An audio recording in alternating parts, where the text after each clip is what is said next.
Hi everyone, my name is Adim Sherifati and welcome to today's video on Shadibi's complementary health care, where we talk about natural ways, complementary ways to take care of the health. I continue the topic on cupping therapy. Yes, cupping therapy.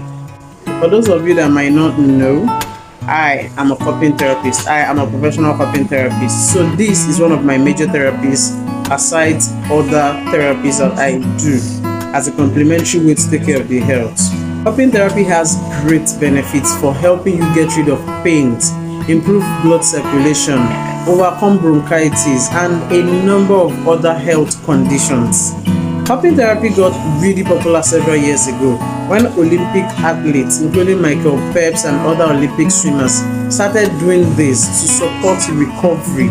If you notice a person with a sort of round black, purple, red or blue marks on different areas of their body depending on the skin color, they just got cupping done. Cupping brings fresh blood and platelets and growth factor to an area, thus improving blood circulation. And so this is one of the reasons why it can fast track healing in different ways. Yes, I've been mentioning the word growth factor. What does growth factor mean? Growth factor are a class of protein that encourage the development of a particular tissue. Growth factor can be found in a variety of organisms, including plants, insects, amphibians, people, and animals. They are crucial in promoting cellular differentiation and cell division. Cupping moves blood and growth factor, supporting that area of the body to heal. So let's talk about what cupping is specifically. Cupping uses suction cups.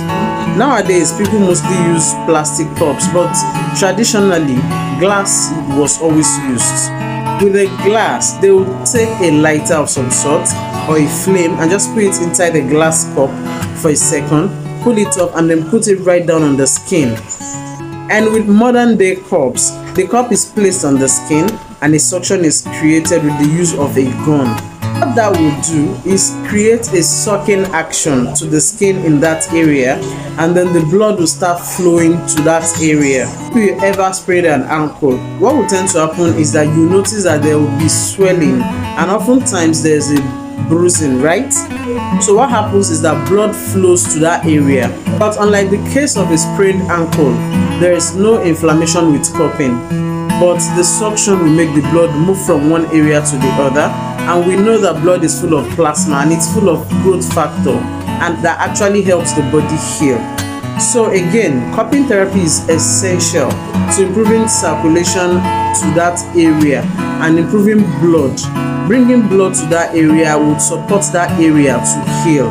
The suction focuses on the surface of the skin, pulling all that blood flow to a surface, and this can be done dry or wet. Thank you very much for staying tuned to this video. Watch out for the next one. Have a great day. Bye.